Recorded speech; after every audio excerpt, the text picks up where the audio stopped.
I can't let nothing get in my way. I know you hear me when I pray. I know that I'm not perfect, yeah, I make mistakes.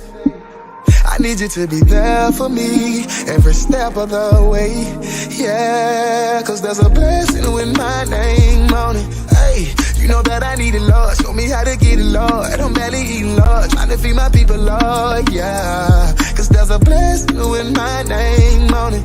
Ooh, hey, you know I receive it, yeah, I believe it, yeah, yeah. This year will be my year. I claim, hey, yeah, I claim. Oh, oh, oh, yeah, yeah. This year will be my year. I claim it, yeah, I claim it. This year will be my year. Yeah. I've been putting work in, yeah, trying to make my dreams come true. I know I get impatient. My family and my babies, they wait.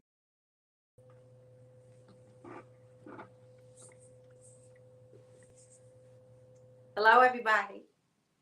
Good morning.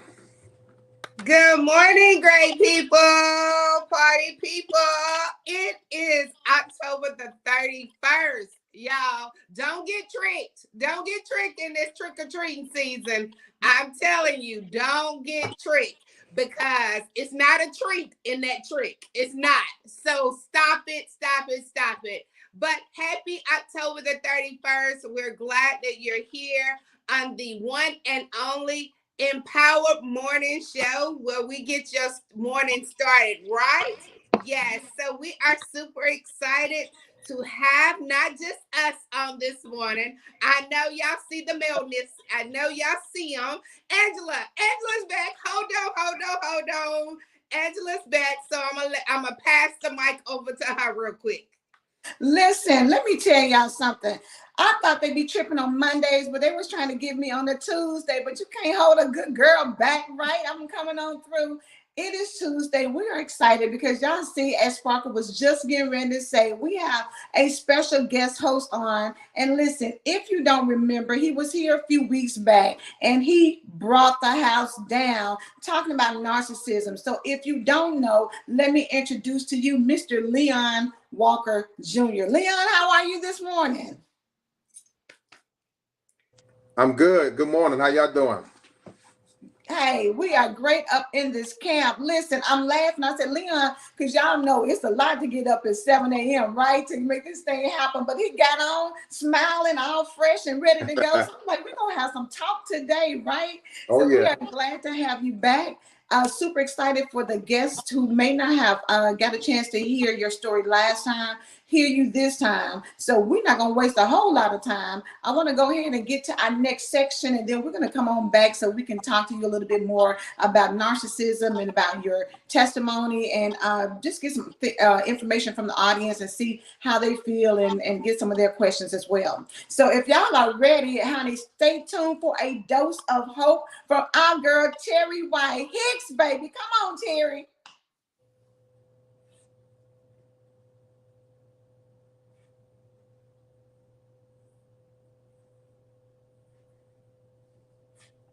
Good morning, everybody. Happy Tuesday. Y'all know it's Testimony Tuesday around here on the Empowered Morning Show. So we are super excited that the testimony today is that we made it. Okay. Today is the day that the Lord has made, and we are rejoicing and we are glad in it. It's the girl, Terry White Hicks, and it is now time for our daily dose of hope.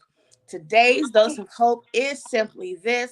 It's the end of the month, you all. It is the end. It's almost the end of the year. And so we have to celebrate the fact that we made it. We're getting to the point in time where people start to look at, I didn't accomplish the goals that I wanted to. Maybe you had some things on your to-do list or some New Year's resolutions, as we call them.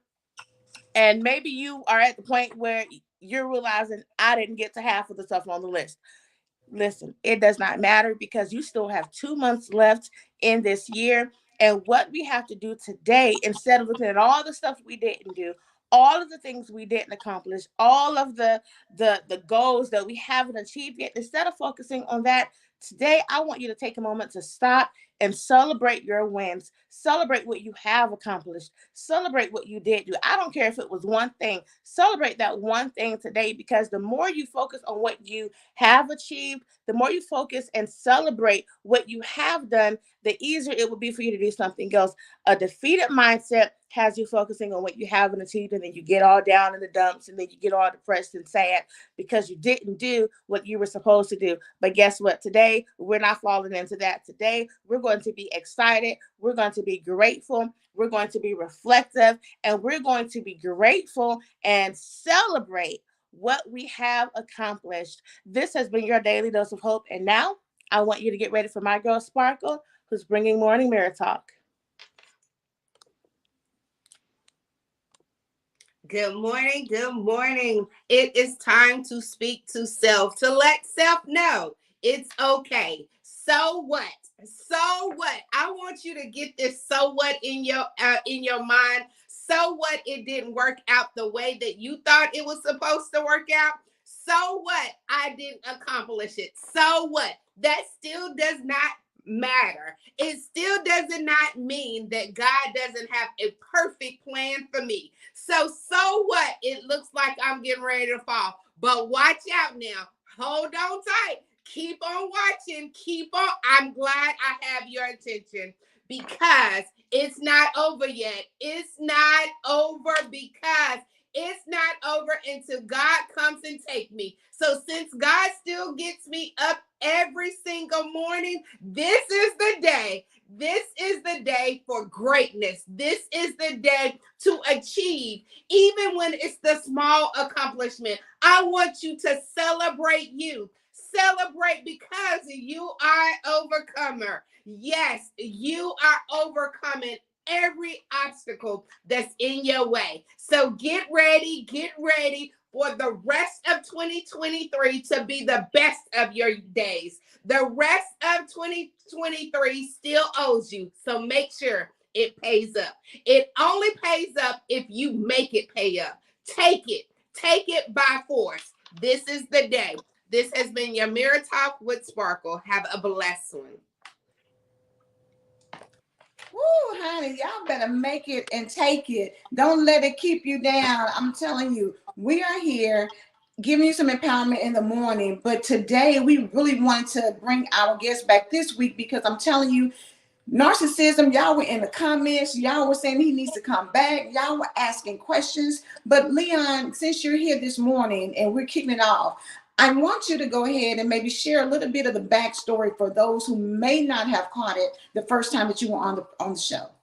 My backstory about me, how I became who I became. Yes. So what happened was, I didn't know, I didn't share a lot. I didn't process a lot of Leon until I was 46. So I was acting like the 5-year-old in my 20s, 30s, and 40s.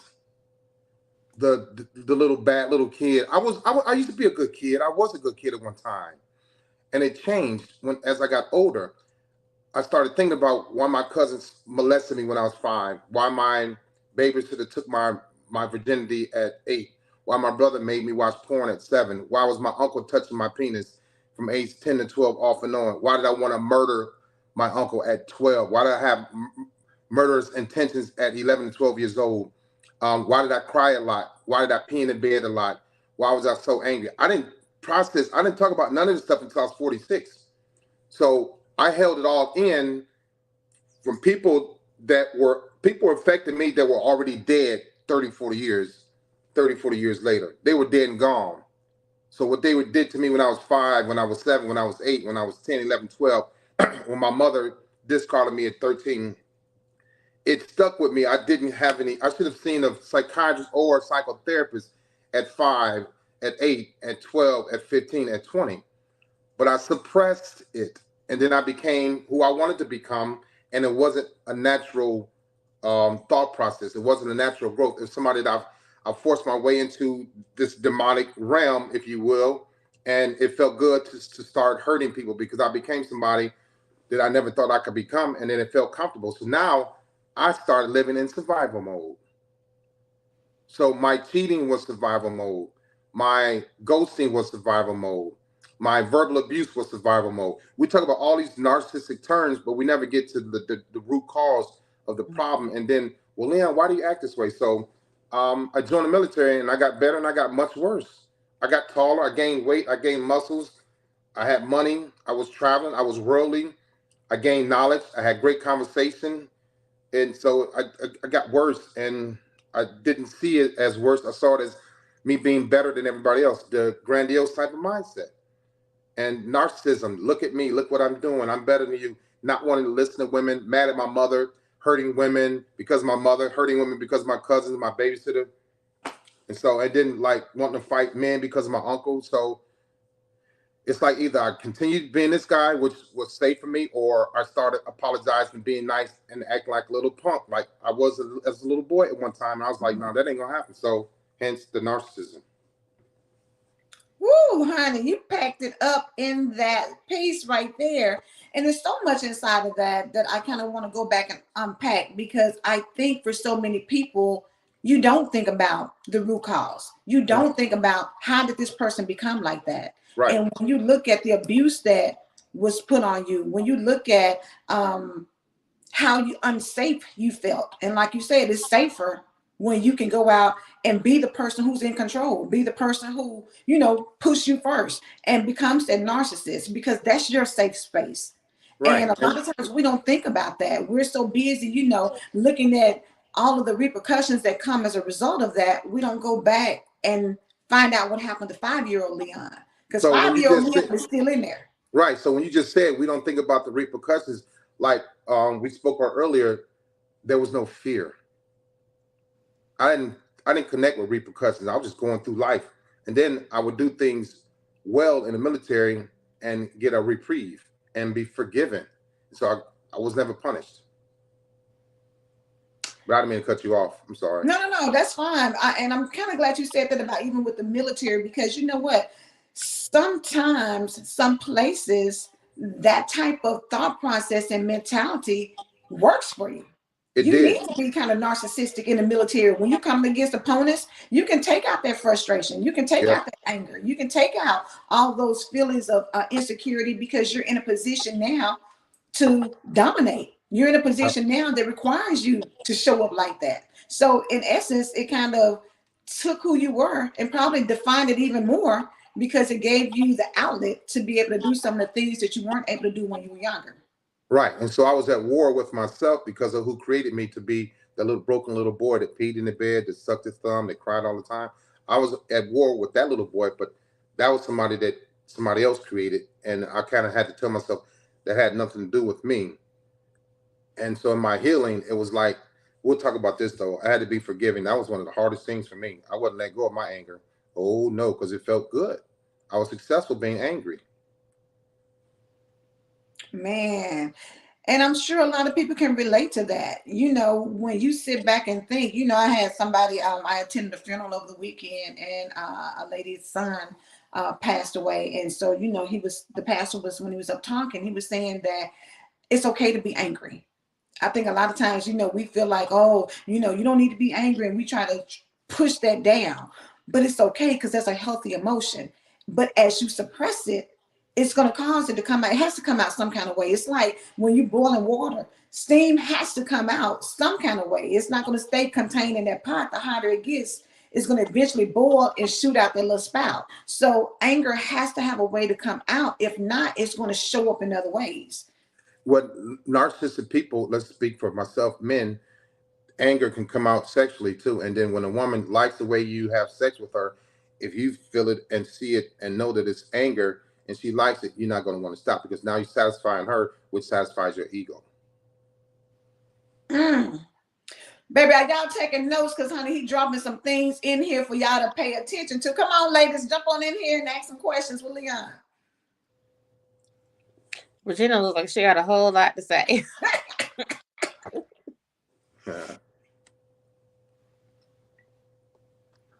I love that you said that you broke it down about the sex. sex is another part of letting out anger. You know how people like, I just need to go and have me some good sex so I can get this out. Okay, you getting it out, but is it for the root cause? I mean, you're getting out another anger or fear or bitterness or madness. Is another behavior, not a pleasure. It's a behavior now. Right. So I love that you pulled that out. I'm sorry. Thank you. And looking at you all, right, not trying to be funny, it's just something to think about. My mind, right? Say, for instance, let's say 10 years ago, if you guys were interviewing me, right? I was so different, and my narcissism was it's always been at an all-time high up until 46. I always say 46 is because I started talking about why I'm this way, why. But in a group of you all, it's 4 women, right? I would say 75% of you all want a man to make love to you, but you would rather have him take me away, make me feel different, Leon. Teach me something I never had, or I've never known before. Do something my ex never did. And so now you're like, oh, I just want a man to make love to me. But then here comes this narcissistic Leon, not just me, but a narcissistic man, and he's doing all these wild things, and you're like, oh wow. And so you start letting go of love making, and you want this aggressive sex because, wow, girl, this felt good. Orgasm 3 times, whatever happened, but it changed the way you felt about yourself and about your ex and how you feel right now. And you got a lot out of it. All women want somebody to love them, make love to them. Just be like, Leon, just be passionate and slow. It was like I didn't have time to make love. It was too long. I knew what to do because I studied women. But I'm like, if I can just have sex with her and have fun sex and aggressive sex and all this hair pulling and whatever, choking, whatever it is, if I can do that, I can do that for like 17 to 22 minutes. I'm going to wear her butt out. Instead of letting slow, long passes on, I made myself believe that, and it just worked. And then, months down the line, she may say, well, Leon, we haven't made love. I'm like, girl, you know I ain't making love to you. Okay. And then here we go. Swing from chandeliers. And the thought of love making is gone again. So I ain't had to worry about it, But I don't want to connect with love. That is so funny that you say that, because a lot of women don't even really understand what they're saying or doing. They're feeding into the fact that if you break my back out, man, we are doing the doggone thing. Baby, I ain't never felt like that. We say we want somebody to treat us gentle and kind and make love and profess how much, oh, you're just so beautiful and wonderful and special. But at the end of the day, you feed the beast inside of somebody because you allow them to choke you and pull your hair and do all this crazy stuff. And then you wonder why outside of the bedroom, they still maintain that behavior because you've allowed it in one space. It's hard to shut that down. Once that beast is released, now they say, well, shoot, if I can smack you up and pull your hair and do all these things in the bedroom, you like it then, why you don't like it now? Exactly. And then you know what? You'll brag to your girlfriends. Girl, I had to take a day off of work after sleeping with that dude, and you smiling and laughing. When I was in my 20s, one girl, she was nice. She was a college grad. She was very grounded. My friend introduced me to her. He's like, man, be careful because, she all this. I'm like, man, I don't care about none of that. I'm doing Leon. And I was like 24, 25. And she told her friend, girl, it felt like I got jumped. I was with Leon last night.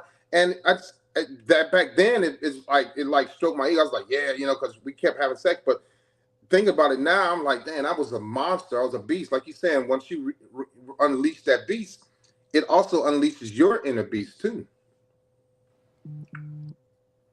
That's something. I can believe it though, but you wonder why so many people, when you start talking about narcissistic behavior, and it shows up in a whole lot of places, but a lot of times people mistake that for leadership. You mistake it for confidence. You mistake it for, somebody who's a take charge, assertive type of individual. And so even though for people who may not be in that space, you want somebody to go in and take over and do all these things until you don't. Right. Exactly. Until you don't. And then it's too late. So now you want to change the program. Now you want to change up. Now you want him or her to change up. It ain't going to happen. And now guess what? You know what? Your mind and your body becomes addicted to that person.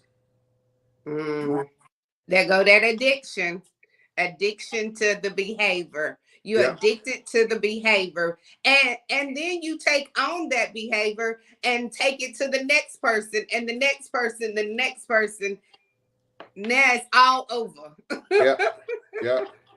But you I know, that's know a crazy thing because, Leon, I'm sure you've been with women who, like you say, they may talk about the previous boyfriend, even if they were, you know, a nice guy and they come and get with you and you start doing all these things to satisfy that flesh. That flesh is hard to kill. That flesh is going to always want whatever has triggered it and turned it on. you know So, why? but after the fact, how many of the women really came back to you to ask, why were you like you were? Or to kind of ask any questions about, you know, how did you get to the point that you were acting like that with them? Yeah, all of them did. Because when I was done with them, I was done with them. That was the worst part for them, the discard. It's like, man, you just walked away like I never existed. I'm like, yep, I sure did. But I did it on purpose. First of all, I'm not going to be emotionally connected to you, right? They didn't know this going into it. I acted like I was.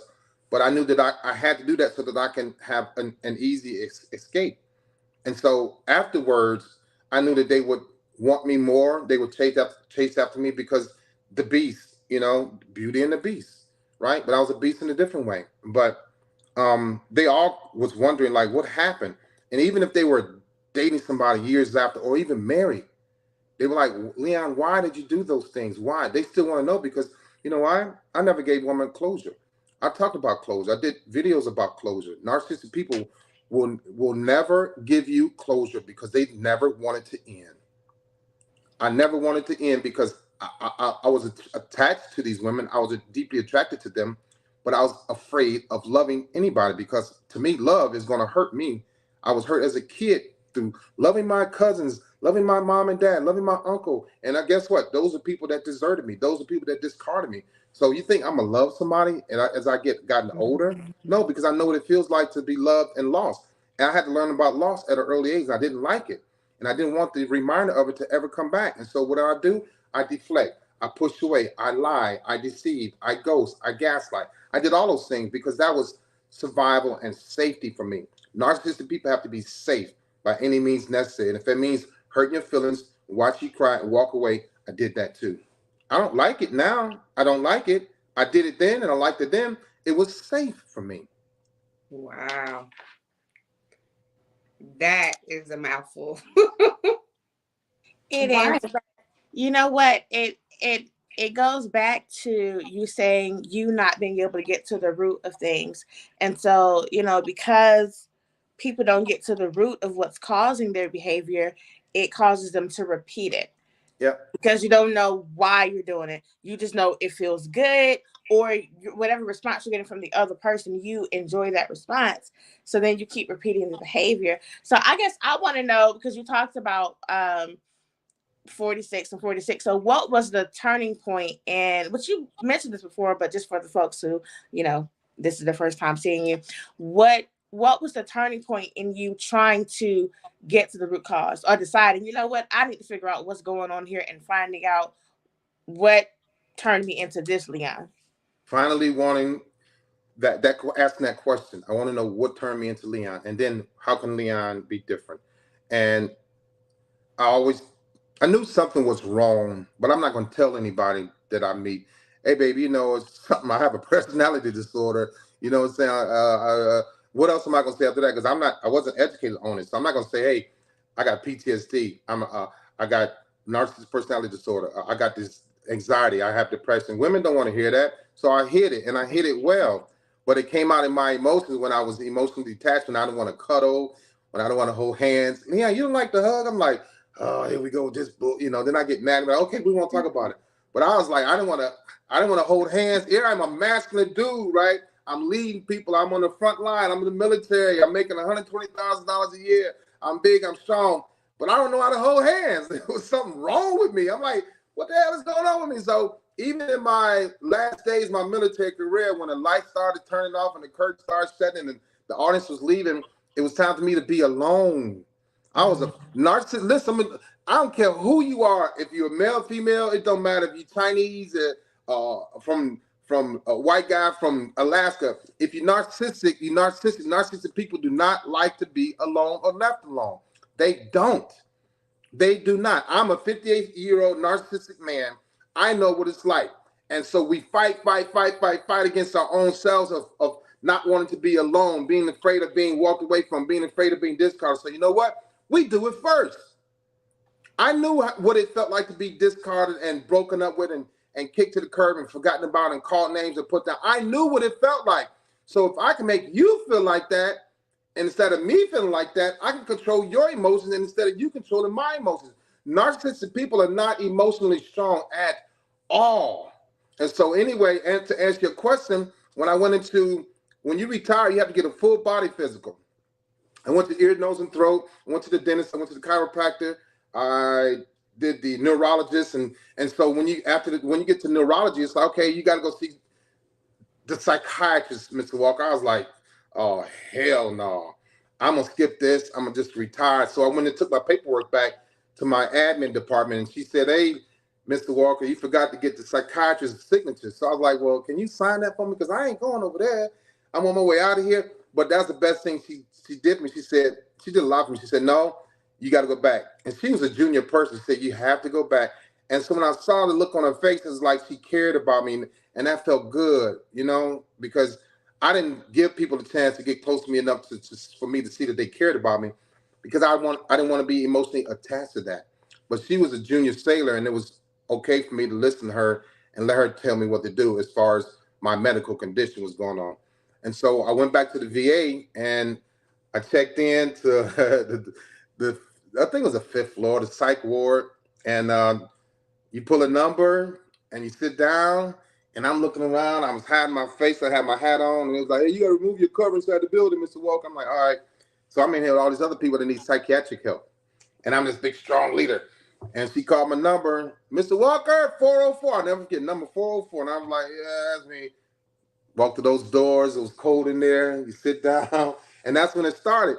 When I started talking to her, I had never talked about my childhood to anybody. I gave examples to people so that it could help them out. But when she started talking to me, the first thing she said was, I'm not going to hurt you. And I was like, what the hell? I'd never heard that before, but I was always thinking that somebody's going to hurt me. Somebody's going to trick me. Somebody's going to fool me. Somebody's going to break up with me. Somebody's going to break my heart. And when she said that, it's like, look, I'm not going to hurt you. She said, because you come in here like you're fearful. You don't have to be the big, strong leader in my office. Just have a seat and let's talk. And that's where it started. Whew, now that right there, listen, is a great place for us to pause, because y'all know this is a 30-minute show and we try to get it in, and he's going to be here the rest of the week. So I'm going to put a pin there, because it's hard being vulnerable, but you had somebody who gave you a safe space to be vulnerable and share your truth.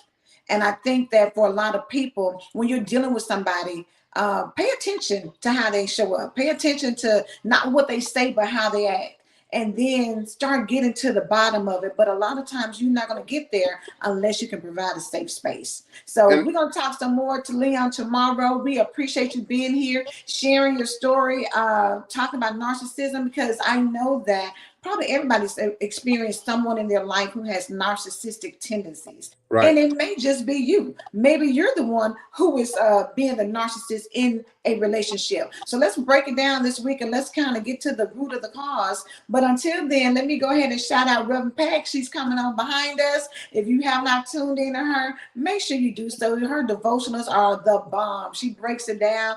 She has a way with, giving you that word. And so we want to make sure you follow up with her. Come back tomorrow. We're going to talk again to Leon. We got some more on the plate. So invite some other people. But if all hearts and minds are clear, let me go ahead and pray us out.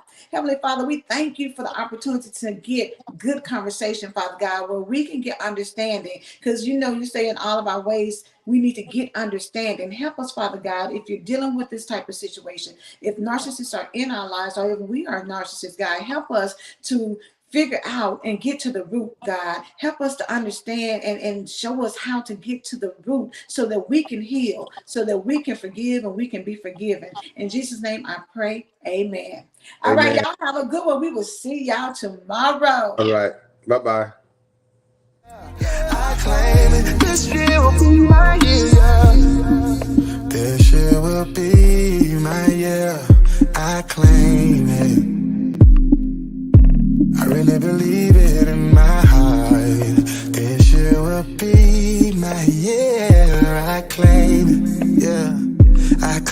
it, I claim it, I claim it, I claim it, I claim it, yeah, yeah. I claim it, I claim it, I claim it, hey, I claim it, I claim it, hey. I claim it, I claim it, yeah, yeah. I claim it, I claim it.